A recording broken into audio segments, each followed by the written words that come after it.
The legacy of Elizabeth Neuffer is something that's very important for journalists, not just in the United States but everywhere, because the kind of journalism she championed in terms of politics, conflict, human rights, increasingly there is a need for very sensitive and sympathetic coverage of several issues.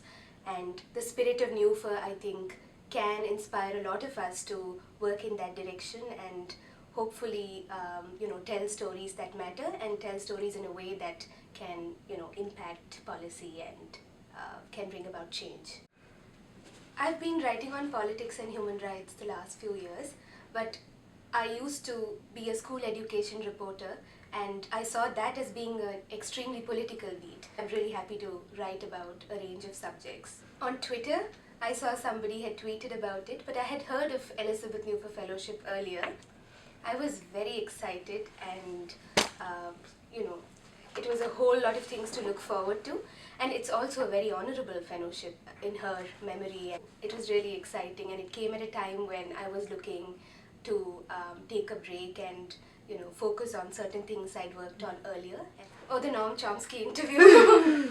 That was fantastic, the opportunity to even meet him, and I wrote to him as a Neuffer Fellow, connecting and just saying, I'm so and so and I'd like to interview you and meet you if possible. He was, so generous, and he responded instantly saying that would be great and please come over. So that was fantastic. I think I'm now a little more confident about taking on new things, new themes in journalism. The last 7 months have given me the exposure to a range of issues and people. So that has inspired me at different levels, and I hope to continue working on pet themes as well as explore new ones. And I think I'm a little more prepared for that.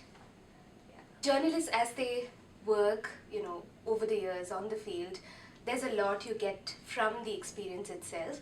But at different points, you feel like it would be ideal to have a break, just pause a little bit, reflect on all that has happened and learn new things before you proceed. And any journalist that's considering such a break and such a learning experience should definitely apply to the Neuffer Fellowship, because it's immensely enriching for different reasons.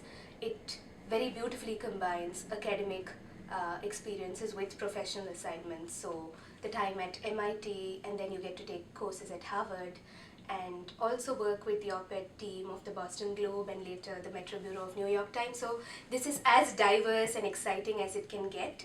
So cleverly packed in 7 months is, I think, an amazing experience for a journalist.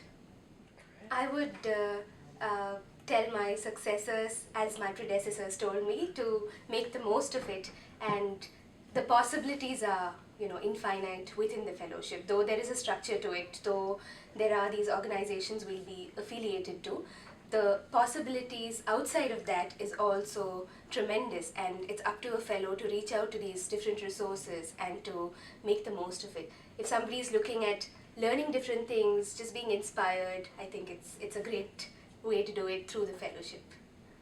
I think I got really lucky in my timing, because this coincides with the presidential race and the primaries are going on, and I come from India, where there is a very robust electoral process.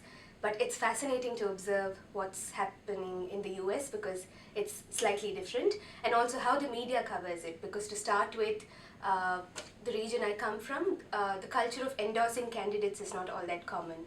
But here, both the newspapers that I interned with had endorsed candidates, and at some level I could participate in their decision-making process, especially at the Globe. And I'm particularly excited to have been part of a meeting with Bernie Sanders that the op-ed team had, and with also Jeb Bush. It was fantastic just to see how these meetings happen and how the team discusses their position and then puts out an endorsement. It's very interesting for me. No, I was also surprised to find several parallels. There were many things here in the media that I would come across and think, oh, this is how we do it back home as well. But there are some differences, and the transition to digital has been very rapid and exciting in the US, and a lot of newspapers are trying their best to adapt to this new space. And that coverage, covering the election through these different tools, is fascinating, because how a traditional print newspaper would have covered it is drastically different from how they are covering it today for different platforms. So that observing that has been immensely exciting. Yeah. Definitely, I think learned a lot from the energy of newsrooms here around what to put out for the web first and how to later build on it for the print edition.